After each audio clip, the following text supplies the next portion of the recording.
sommes le jeudi 11 février. Je suis encore allée chercher un repas à 1 €. Cette fois-ci à la cafétéria Champollion, je crois, ça s'appelle. C'est la cafétéria de la Sorbonne Mère à Paris, donc dans le 5e arrondissement. Je trouve que, bon, vous allez voir.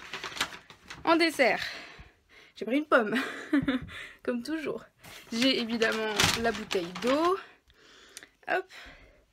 Bon, ils m'ont donné des couverts, mais du coup, comme je suis chez moi, ça ne sert à rien. Et en repas, voici mon repas. C'est donc des boulettes, mais genre il y a 4 patates qui se battent en duel avec quelques carottes. Ça fait un peu léger, je trouve. Mais on verra, si ça se trouve, ça va très bien tenir au ventre et finalement, je me plains pour rien. Mais bon, ouais, je trouve ça un petit peu léger quand même. Pour ceux qui ont besoin, enfin, pour moi, ça devrait aller parce que je suis pas quelqu'un qui mange vraiment énormément en quantité, surtout ces derniers temps. Du coup, ça va, mais pour ceux qui ont besoin de beaucoup plus d'apport calorique, bah, je trouve que ça fait peu quand même. Ouais, c'est léger. Voilà, là vous voyez mieux ce qu'il y a. Genre voilà, le repas à 1 € c'est ça. Bah vraiment, ça fait un peu pitié hein, cette assiette, on va pas se mentir. Ouais, un peu déçu quand même. Bon du coup, verdict, c'était pas trop mauvais. Je suis pas calée, on va pas se mentir. Hein. J'aurais pu... Je suis pas calée quoi, j'aurais pu encore manger un petit peu. Donc pour ceux qui mangent encore plus que moi, c'est dérisoire. Enfin vraiment, ils sont pas du tout rassasiés avec ça. Ça tiendra pas en tout cas toute l'après-midi, sûr et certain. Mais bon voilà, c'était pas mauvais. Mais si je devais choisir un repas parmi du coup le sandwich, ce que j'ai mangé hier et ce que j'ai mangé aujourd'hui, je pense que je choisirais le poisson, même si c'était avec des lentilles, parce que c'est très bien passé. C'est la télé que vous voyez dans mon œil, bref. Parce que je suis en train de regarder, tout le monde va prendre sa place. Voilà. En fait, ce qui est énervant, c'est que il y a des rues. Enfin, moi je sais qu'en tout cas aux rues de Caen, quand j'y suis allée, enfin je pouvais même pas finir mon assiette, il y avait vraiment énormément de choses. Et en plus il y avait une entrée, il y avait le dessert, du coup le plat il y avait beaucoup de choses dans le plat. Donc vraiment là j'allais dire j'en ai eu pour mon argent, ça m'a coûté 1 €, du coup je peux pas trop dire ça, mais sur le coup voilà, vraiment c'était vraiment un vrai repas. Là les repas que j'ai eu cette semaine sur Paris, c'est quand même assez dérisoire. Enfin ceux qui ont besoin de plus manger pour être en forme, pour se sentir bien, etc. Non, c'est pas assez. Du coup, je comprends pas pourquoi il y a autant de différences en fait entre les rues, entre les cafétérias, etc. Je comprends pas cette différence parce que bah ça devrait pas. Enfin, tous les étudiants de France devraient pouvoir avoir accès aux mêmes choses. Et là, c'est pas du tout le cas. Du coup, je sais pas, je comprends pas trop. Du coup, la démarche. Après bon, je vais pas me plaindre non plus, pour 1 €, voilà, j'ai quand même pu manger, donc on va pas se plaindre, mais bon, on peut quand même donner des critiques. Et là clairement bah il y a un problème d'organisation. Enfin, c'est bizarre que tous les rues ne marchent pas de la même façon, ou peut-être que c'est en fonction des régions, genre il y a un crous par région, peut-être, je ne sais pas. Je viens de regarder mes vidéos sur ordinateur et j'ai toujours... Je ne sais pas pourquoi je me filme comme ça, j'ai ma grosse tête. J'espère que ça vous dérange pas depuis le début. Bref, on est l'après-midi et là, j'ai pas de cours cet après-midi. Du coup, ça va être une après-midi où je ne vais que bosser. Donc je pense que je ne vais pas du tout filmer. D'abord, je vais bosser pour un exposé à faire pour la semaine prochaine. Et après, je vais faire des fiches. Mais sinon, voilà, grosse après-midi où je vais bosser. Du coup, pas très intéressant. Donc voilà, c'est tout. Salut! On est vendredi 12. Donc, dernier jour à Paris. Aujourd'hui, je rentre chez mes parents. Bon, là vous êtes stabilisé, normalement vous n'allez pas me voir bouger la caméra partout et vous faire mal à la tête. Je me suis rendu compte que j'avais pas fait, à part le premier jour où j'avais un maquillage un peu chargé, j'avais pas fait d'autres maquillages chargés de la semaine, parce que j'étais toujours en retard, ou j'avais pas le temps de me maquiller et tout. Là ce matin j'ai un petit peu de temps, donc on va essayer de se maquiller un peu plus. Je dis bien essayer parce que... parce qu'en fait j'ai pas beaucoup de pinceaux pour les yeux, j'ai que des pinceaux plats et du coup c'est un peu compliqué pour faire un beau maquillage sur les yeux. Mon œil ça va mieux, donc je vais remettre de l'anti-cerne. Je pense que je devrais pas, mais bon c'est pas grave. Alors oui, je mets plus de fond de teint moi maintenant, enfin c'est très rare que je mette du fond de teint. Parce que déjà ça prend du temps de mettre du fond de teint et comme j'ai une peau très sèche en fait, là j'ai un fond de teint qui qui marque ces zones de sécheresse. Enfin genre ça marque toutes les sécheresses que j'ai. Je trouve ça pas beau du tout. Je pense que dans ma vidéo sur NYX, vous avez dû le voir. Genre ici, sur mon nez. Et du coup j'aime pas ça du tout. Donc j'arrête de mettre du fond de teint. En plus c'est pas... Bah, j'arrive à m'en sortir sans, vous voyez, enfin j'ai pas une peau non plus trop dégueulasse on va dire. J'ai des rougeurs, j'ai des cicatrices, mais bon, franchement je trouve pas ça bien grave, voilà. Je mets de l'anti-cerne un peu pour unifier le teint on va dire, et surtout pour enlever les rougeurs sur les ailes du nez parce que ça j'aime pas du tout. Voilà, c'est tout. Après du coup, comme hier je remets ma poudre, je vais vous montrer ce que je mets. Alors pour l'anti-cerne du coup c'était l'anti-cerne NYX que j'avais acheté dans ma dernière vidéo sur le maquillage là. La poudre, bah je l'ai bientôt fini mais c'est ma poudre Yves Rocher. C'est la poudre zéro défaut, poudre matifiante, peau parfaite.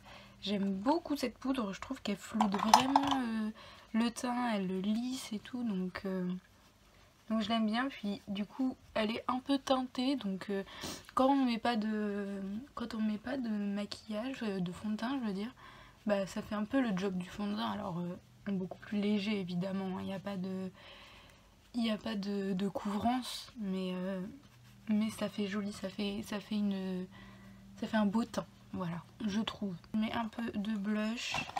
Le blush c'est un blush Révolution, mais là il est dégoûtant, enfin vraiment. C'était le Peach Bliss Blusher Reloaded. Je l'aime beaucoup, il a dû me coûter 3€ et quelques, ou 2€ et quelques, enfin vraiment pas cher du tout. J'avais acheté un highlighter exactement dans la même gamme, mais je l'ai fait tomber et il s'est cassé en 1000 morceaux. Du coup je l'ai jeté, il y en avait partout dans ma salle de bain. Imaginez-vous de l'highlighter partout sur le sol de votre salle de bain. J'étais un peu dégoûtée, hein, on va pas se mentir, à laver c'était trop chiant. Voilà. Ensuite je mets cet highlighter, donc c'est le Glocomotion Shimmer Highlighter et Eyeshadow.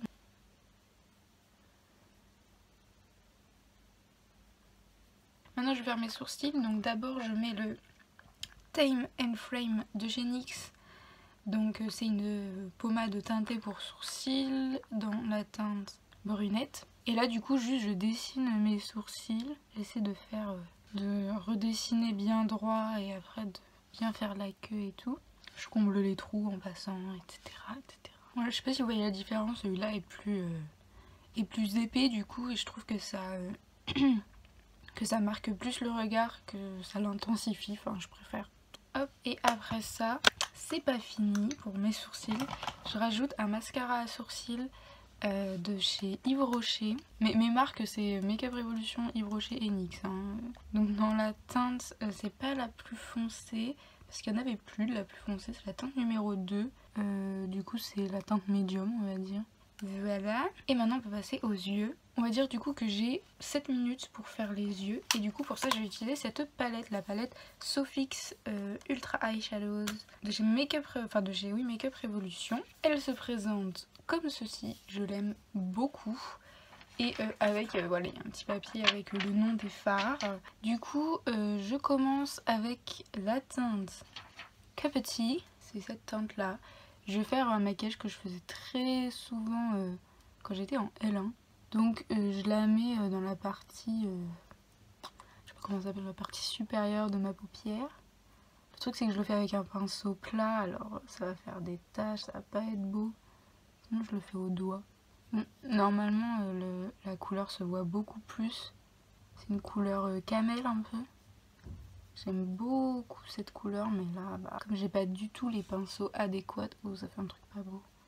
J'ai beaucoup mieux dormi sinon cette nuit, si vous voulez savoir. Je sais pas si ça vous intéresse, mais j'ai dormi plus longtemps, ça m'a fait du bien. Bref, maintenant je vais prendre la teinte Mug Cake, celle-ci. Alors il y a 2 marrons, et là je prends la teinte plus chaude. Et je vais venir la mettre dans le creux de paupière et dans le coin externe, ici là, de ma paupière mobile. Et je la remonte en gros dans mon creux de paupière pour intensifier du coup, pour vraiment plus dessiner mon regard.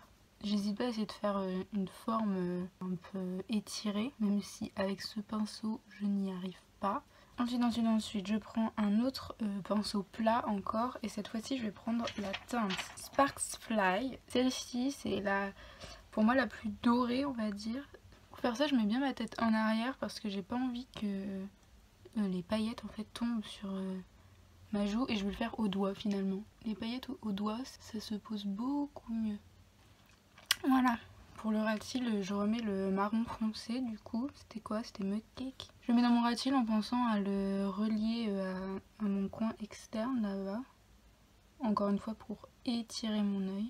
Ah si, j'ai pas fini dans le coin. Là je prends un tout petit pinceau et dans mon coin interne je vais mettre la teinte Fairy Lights. Celle-ci du coup, vous voyez, celle qui est bien lumineuse. Et hop, je la mets ici. Alors là on voit rien du tout. Voilà, là c'est bon. Et je finis du coup avec le mascara.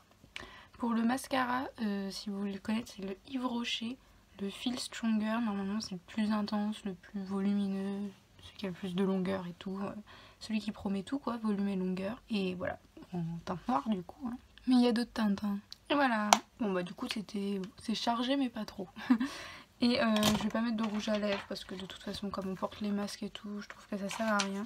Hier j'ai réessayé un ancien rouge à lèvres que j'avais, c'est celui-là d'ailleurs. Dans cette teinte là en foncé et tout, je trouve ça trop beau. Bon bah c'est bon, là j'ai cours donc j'y vais et on se retrouve. En plus je crois que je suis en retard. Du coup je vais me dépêcher et on se retrouve après. Bon bah du coup j'ai absolument pas filmé depuis que je suis rentrée chez mes parents vendredi. Aujourd'hui on est dimanche. J'ai profité vraiment du week-end pour être avec mes parents mais surtout pour être avec mon copain. Du coup voilà, là on est dimanche soir et donc je reviens, ça va être la fin du vlog. Mais juste j'ai reçu 2 trucs quand je suis rentrée vendredi. Enfin non, j'ai reçu un truc samedi mais j'ai reçu un autre truc pendant la semaine. Du coup je voulais le montrer, voilà. D'abord samedi j'ai reçu ce livre, c'est L'obscurantisme et les lumières, itinéraire de l'abbé Grégoire, évêque révolutionnaire, écrit par Caroline Chopelin et Paul Chopelin, publié chez alors Diffusion Puf mais Vendémiaire, je crois que c'est la maison d'édition. Et bon bah c'est un livre que je devais acheter pour mes cours parce que je dois faire une fiche de lecture sur ce livre. C'est pour mon cours sur politique et religion au 19e siècle. Du coup voilà, l'obscurantisme et les lumières, je trouve le thème super intéressant. Donc je suis en plus sur la Révolution. Moi la Révolution française c'est vraiment une période que j'adore en fait de notre histoire. Et il y avait un autre truc que j'avais commandé, et là on va parler du temps de livraison parce qu'il est assez incroyable. Du coup j'avais commandé, bon bah là je vais vous le montrer comme ça mais ça va sûrement rien vous dire, peut-être comme ça. Je sais même pas comment ça s'appelle. Ils appellent ça comme ça, un shoulder rest. Alors c'est pour les violons, parce que je me suis mise au violon en janvier et du coup j'ai dû acheter un repose violon, vous savez, sur l'épaule. Et du coup je l'ai commandé dimanche et je l'ai reçu mardi. Enfin vraiment je l'ai reçu très très vite. Alors je l'ai reçu sur, évidemment je vais plus me souvenir du nom, un truc avec des cordes, la maison de la corde. C'est là-bas où je l'ai acheté, la maison de la corde. Voilà, il est là. Ça ressemble à ça, vous voyez, et du coup il faut le mettre sur le violon. Je vais vous montrer mon... Bah attendez, je vais vous montrer mon violon tout de suite. Mon violon je l'ai pris en location. Si vous voulez, si ça vous intéresse, je peux vous faire toute une vidéo sur sur le violon, les débuts au violon. Donc voici mon violon. Donc bref voilà, donc je le loue, et sauf que avec il me fournissait... Avec, il ne fournissait pas du coup de repose violon, je sais pas trop comment ça s'appelle. Et je l'ai ressenti très vite sur mon épaule que ça me manquait quoi. Du coup là j'en ai acheté un. Pour le prix, parce qu'il y en avait qui coûtaient très cher, c'était souvent autour de 30 € et quand tu débutes et surtout que c'est à tes frais, t'as pas trop envie de mettre 30 € là-dedans. Et du coup moi j'en ai trouvé... sur la maison de la corde, il y en avait un pour débutants, en plus ils disent du coup, je trouve que c'est bien, qui était à 15 € il me semble. Et c'est arrivé mardi, super rapidement, très bon état, franchement j'ai rien à dire. Donc voilà, je vous recommande cette boutique en ligne si vous avez besoin de trucs pour le violon. Ah, et je vous ai pas dit, vendredi soir quand je suis rentrée, j'étais en train de jouer à un de mes jeux qui s'appelle Bloodborne sur PS4. Je sais pas si vous connaissez, mais c'est un jeu vraiment très dur. Et du coup j'étais au dernier boss, je dis pas le nom du boss. J'étais au dernier boss et je n'arrivais pas à ça. Ça faisait vraiment une semaine que j'étais dessus. Et je l'ai battu vendredi soir. Je suis très contente. Mais du coup j'avais un autre boss après, c'était un boss optionnel. Mais j'ai fait en sorte de l'avoir en gros. Mais lui je l'ai battu presque en une fois, en 2 fois je l'ai battu, mais genre il était vraiment très facile. Il était vraiment très facile contrairement à l'autre boss, vraiment qui était ultra dur, genre vraiment le mec il était cheaté quoi, genre super dur. Du coup je suis trop contente de l'avoir battu. S'il y en a qui ont joué à Bloodborne, vous savez de quoi je parle. Voilà. Et bah là je suis en train de faire le montage du vlog et voilà, je vais terminer sur ça. J'ai été trop contente de faire un vlog. En fait j'étais vraiment très contente de parler pendant ma semaine à Paris parce que comme j'étais toute seule, que je voyais pas beaucoup de monde, bah c'était un peu triste, hein, on va pas se mentir. Et du coup de parler à voix haute avec mon reflet, hein, clairement, mais je vous parle à vous en soi. Voilà, vraiment, ça faisait du bien et j'étais contente de faire ça. Donc, je sais que ce vlog n'est pas très rempli, on va dire. Voilà, il n'y a pas beaucoup de choses et surtout que bah, je suis très souvent dans mon appart, donc vous voyez pas grand chose non plus. Mais j'espère quand même qu'il vous a plu et je vais faire en sorte au montage qu'il soit un petit peu dynamique. Mais là, je ne vous promets rien du tout, hein, parce que j'aime beaucoup faire du montage, mais je suis pas non plus très douée pour ça. Du coup, voilà. Je vous fais de gros bisous. J'espère que vous passez un bon confinement malgré tout. Enfin, c'est pas un confinement, mais bon, le couvre-feu, tout ça. Que vous passez une bonne période malgré tout. Que vous réussissez à avoir des moments de bonheur et de joie. Je vous souhaite en tout cas tout le meilleur, hein, de la réussite, du bonheur et de la bonne santé. Et on se retrouve pour une prochaine vidéo. Salut!